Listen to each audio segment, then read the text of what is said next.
সব মাছের ঠোঁট কেটে ফেলে না দিলে সেটা নাকি খাওয়া হারাম, এটা কি ঠিক নাকি নিছক কুসংস্কার? গরম কোনো খাবার ফু দিয়ে খাওয়া কি জায়েজ নেই? মাথা আছড়ানোর পর যে চুল ওঠে তা কি করব? নামাজে অমনোযোগী হলে নামাজ হবে কিনা? আমি কি বোরকা না পরে শুধু মুখ ঢেকে বাসায় নন মাহরাম আত্মীয় স্বজনের সাথে দেখা করতে বা কথা বলতে পারবো? অনেকে স্বামীকে ভাই বলে ফেলে, এতে কি গুনাহ হবে? কোন স্ত্রী কি তার স্বামীর সম্পদ থেকে স্বামীকে না জানিয়ে দরিদ্র পিতামাতাকে সাহায্য করতে পারবে? মহিলারা বাইকের দুই পাশে পা দিয়ে বসতে পারবে কিনা? অনেক সময় নামাজের সিজদায় কয়টা দিয়েছি, দুইটা না একটা মনে থাকে না, তাহলে করণীয় কি? অন্ধকারে নামাজ পড়া যায় কিনা? আকিকা দেওয়া কি বাধ্যতামূলক? ইফাত হাসান লিখেছেন, অন্ধকারে নামাজ পড়া যায় কিনা? অন্ধকারে নামাজ পড়া যায়, কিন্তু স্বাভাবিক অবস্থাতে যেখানে রুকু সিজদার জায়গা দেখা যায় না, এরকম জায়গা নামাজ পড়াটাকে অনেক উলামা ইকরাম মাকরুহ বলেছেন। আপনি যদি আলো আধারের মধ্যে পড়েন আপনার মনোযোগ সৃষ্টি করার জন্য এবং রুকু সিজদার জায়গাগুলো দেখা যায়, তাহলে সেক্ষেত্রে কোনো অসুবিধা নেই। তানজিলা সুলতান আপনি লিখেছেন, আকিকা দেওয়া কি বাধ্যতামূলক? আকিকার বিধান কি ওয়াজিব নাকি সুন্নাহ? এটা নিয়ে ইখতিলাফ আছে, তবে বিশুদ্ধ মত অনুযায়ী আকিকা দেওয়া সুন্নাহ, এটা ওয়াজিব নয়। সাধ্য থাকলে দিবেন, কেউ না দিলে এর জন্য গুনাহগার হবেন না। এরপর আপনি প্রশ্ন লিখেছেন, দাঁড়িয়ে কি মিসওয়াক করা যাবে? এক লোক বলেছিল দাঁড়িয়ে মিসওয়াক করা নাকি বিদআত, সঠিক আমলটি জানাবেন না। এরকম কোনো কথা না যে দাঁড়িয়ে মিসওয়াক করাটা বিদআত। মিসওয়াক আমলটা দাঁড়িয়ে বসে যে সব অবস্থায় করা যাবে, দাঁড়িয়ে মিসওয়াক করাতে কোনো অসুবিধা নেই। কেচ আলবি হেদায়েত শুভ আপনি লিখেছেন, কোন স্ত্রী কি তার স্বামীর সম্পদ থেকে স্বামীকে না জানিয়ে দরিদ্র পিতামাতাকে সাহায্য করতে পারবে? স্বামীর সম্পদ থেকে সরাসরি স্বামী মালিক হলে সেখান থেকে তিনি স্বামীকে না জানিয়ে করতে পারবেন না। হ্যাঁ, স্বামীর যদি মনের সম্মতি থাকে স্বামী জানলেও নিষেধ করবেন না। এরকম পরিস্থিতিতে তিনি স্বামীকে না জানিয়ে নিজের বাবা মার জন্য টাকা পয়সা নিতে পারেন, যদি জানেন যে এই পরিবার নিলে তিনি অসম্মত হবেন না। তবে যদি এমন হয় স্ত্রীর নিজের খরচের জন্য তিনি স্বামীর কাছ থেকে নিয়েছেন, হাত খরচের জন্য নিয়েছেন, চেয়ে নিয়েছেন, এরপরে সেটা বাবা মাকে দিয়েছেন, সেই সুযোগ তার আছে। খন্দকার দ্বিতীয় আপনি লিখেছেন, আমার স্বামীর বোনের স্বামীর সামনে যাওয়া যাবে কিনা? আপনার স্বামীর বোনের স্বামীর সামনে আপনি যেতে পারেন কিনা যদি তার বয়স আমার বাবার বয়সীও হয়। তিনি যদি অনেক বৃদ্ধ হন, বাবার বয়সী বলে কোনো কথা নেই, যদি অনেক বৃদ্ধ হন তাহলে সেই ক্ষেত্রে তার সামনে আপনি যেতে পারেন, যদি ফিতনার কোনো আশঙ্কা না থাকে যে তিনি আপনাকে নিয়ে বাজ চিন্তা করবেন, আপনার মনে বাজ চিন্তা আসবে, এরকম কোনো সুযোগ নেই, এত বয়স হয়ে গেছেন, এরকম যদি হয় তাহলে সেক্ষেত্রে আপনি তার সামনে যেতে পারেন। নর্মাল বিধান হলো না, আপনি আপনার স্বামীর বোনের যে স্বামী তার সামনে আপনি, অর্থাৎ আপনার ননদের স্বামী যিনি, তার সামনে আপনি যেতে পারেন না, জায়েজ নাই, পর্দা করতে হবে। আবু তাহের লিখেছেন, যদি পিতা জীবিত অবস্থায় বেয়াদবির কারণে সন্তানকে জাহান্নামে যাবি বলে বদদুয়া দেন, পিতার মৃত্যুর পর সন্তান যদি নিজের ভুলের জন্য অনুতপ্ত হয়ে তওবা করে পিতার জন্য দোয়া ও সাদেকা করে ভালো আমল করে, তবু কি সে জাহান্নামী হবে?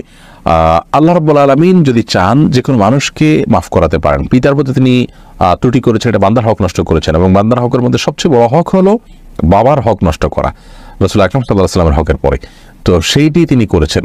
তো এরকম হলে তিনি অনুতপ্ত হয়ে লজ্জিত হয়ে মাফ চাইবেন, এবং পিতার মৃত্যুর পর যে করণীয় আছে, 4টা করণীয় সম্পর্কে একটা ভিডিওতে আমরা বলেছি, সেগুলো করবেন। এর পাশাপাশি বিশেষভাবে পিতার জন্য আল্লাহর কাছে ক্ষমা চাইবেন এবং আল্লাহর কাছে চোখের পানি ফেলে মাফ চাইবেন, আল্লাহ আপনি আমার বাবাকে আমার প্রতি সন্তুষ্ট করে দিন, কিয়ামতের ময়দানে আপনি আমার বাবাকে আমাকে যারা মাফ করে দেন সে ব্যবস্থা বন্দোবস্ত করুন। আল্লাহকে খুব বেশি সন্তুষ্ট করার চেষ্টা করলে ইনশাআল্লাহ বিদিনিল্লাহ এর জন্য এক্সট্রা ইবাদত বন্দেগী, এক্সট্রা তাকওয়া চর্চা করার চেষ্টা করা হলে আল্লাহ তাআলা তার জন্য তার বাবাকে সন্তুষ্ট করে দেবেন। বিভিন্ন হাদিস থেকে এটি বোঝা যায় যে দুনিয়াতে আপনার মানুষের এই জাতীয় যে সমস্যা আছে, বাবা মা বা কোনো ব্যক্তি তার কাছে পাওনাদার আছেন, কিয়ামতের ময়দানে আল্লাহ তাআলা সেই ব্যক্তির পাওনাকে আমল দিয়ে, সওয়াব দিয়ে, জান্নাত দিয়ে তার পাওনাকে পরিশোধ করে দিয়ে এই ব্যক্তিকে মুক্ত করবেন। তো সেটার জন্য চাই আল্লাহর সাথে সুনিবিড় সম্পর্ক করা, বিশেষভাবে তাকওয়া চর্চা করা। আল্লাহ তাআলা আমাদেরকে সেই তৌফিক দান করুন। আলামিন হোসেন লিখেছেন, মহিলারা বাইকের দুই পাশে পা দিয়ে বসতে পারবে কি না? যিনি সামনে থাকেন তার স্বামী যদি থাকেন তাহলে বসতে পারেন, অন্য কেউ যদি থাকেন, মাঝখানে যদি কোনো কিছু দেওয়া থাকে, তার মাহরাম কেউ থাকেন বসতে পারেন, আর গায়রে মাহরাম যদি কেউ থাকেন তাহলে তো এভাবে কোনোভাবেই তার সাথে বসে ঘাসাঘাসি করে সফর করা বা যাওয়া এটা জায়েজ নয় একজন মেয়ের জন্য। মুমিনুল মুমিন আপনি লিখেছেন, নামাজে অমনোযোগী হলে নামাজ হবে কিনা? নামাজ তো হয়ে যাবে, কিন্তু সালাতের প্রাণ নষ্ট হবে। যত মনোযোগ কম থাকবে তত প্রাণ কম থাকবে, যত মনোযোগ বেশি থাকবে সালাত তত উন্নত হবে, আল্লাহর কাছে সালাতের মূল্য তত বেশি পাওয়া যাবে। আহসানুল হক লিখেছেন, অনেকে স্বামীকে ভাই বলে ফেলে, এতে কি গুনাহ হবে?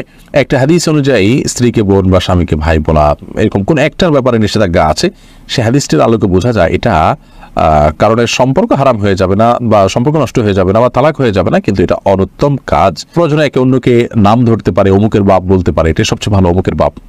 সাহাবীরা এভাবে বলতেন, স্ত্রী তার সন্তানের নাম ধরে বলবেন অমুকের বাপ, স্বামী তার স্ত্রীকে অমুকের মা এটা বলতে পারেন অথবা নাম ধরে বলতে পারেন, কিন্তু ভাই বোন এটা বলা হাদিসের আলোকে অনুচিত কাজ।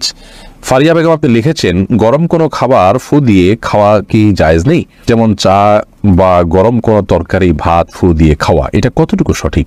গরম কোনো কিছু ফু দেওয়া হাদিসে নিষেধ আছে, এবং আলহামদুলিল্লাহ নবী করিম সাল্লাল্লাহু আলাইহি সাল্লামের অনেক আদেশ নিষেধের ব্যাপারে পরবর্তীতে সায়েন্স প্রমাণ করেছে যে সেগুলো যথার্থ এবং বিজ্ঞানসম্মত, এবং সেগুলো মানার মধ্যেই আমাদের কল্যাণ নিহিত আছে।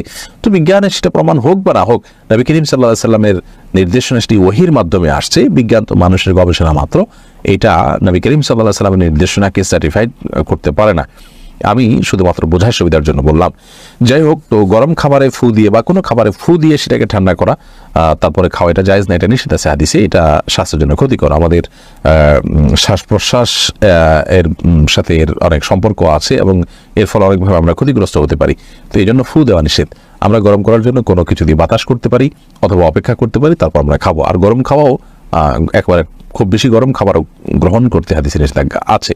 চা, তরকারি বা ভাত যেটাই হোক, এটাতে ফু দেবো না, আমরা হয় অপেক্ষা করবো, নাহলে অন্য কিছু দিয়ে বাতাস করবো। রোশনার আপনি লিখেছেন, অনেক সময় নামাজের সিজদায় কয়টা দিয়েছি, দুইটা না একটা মনে থাকে না, তাহলে করণীয় কি? সালাতের সিজদা কয়টা দিয়েছেন, যদি আপনি নিশ্চিত মনে হয় যে কম দিয়েছেন তাহলে আরেকটা দিবেন, আর যদি কয়টা দিয়েছেন সন্দেহ হয় তাহলে বেশিরভাগ যেটা মনে হয় সেটা করবেন, পরে সিজদা সাহু দিয়ে দিবেন। আর যদি আপনার 50-50 থাকে যে একটা দিয়েছি দুইটা দিয়েছি, কোনোটাই প্রতি মন প্রবলভাবে টানে না, তাহলে সেক্ষেত্রে আপনি একটা দিয়েছেন অর্থাৎ কপটা ধরে আপনি আরেকটা দিয়ে তারপর সিজদা সাহু দিয়ে নামাজ শেষ করবেন। মাহমুদ আক্তার লিখেছেন, আমি কি বোরকা না পরে শুধু মুখ ঢেকে বাসায় নন মাহরাম আত্মীয় স্বজনের সাথে দেখা করতে বা কথা বলতে পারবো? যদি মুখ ঢাকের, বোরকা পরা ছাড়া আপনি যে কোনোভাবে সৌন্দর্য ঢাকলেই হবে। এরপর আপনি নন মাহরাম আত্মীয় স্বজনের সাথে যদি দেখা করার প্রয়োজন হয় করতে পারেন, তবে কাপড় চোপড় যেন এমন আকর্ষণীয় না হয় যে তাদের দৃষ্টিকে আকর্ষণ করে।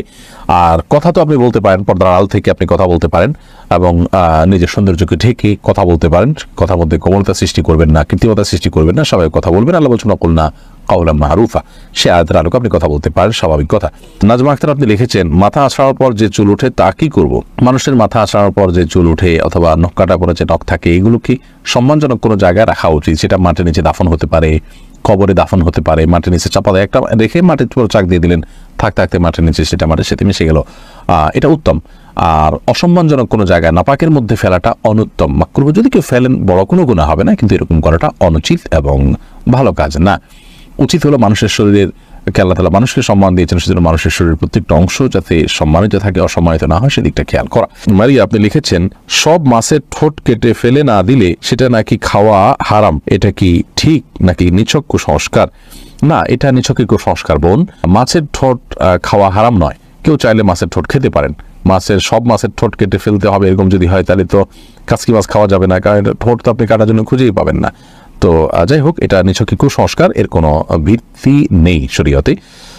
মাছের ঠোঁট সহ মাছের পুরো শরীরে যে কোনো অংশই আপনি খেতে পারবেন, বিশেষ করে যখন গুঁড়ো মাছ হবে, ময়লা অংশটা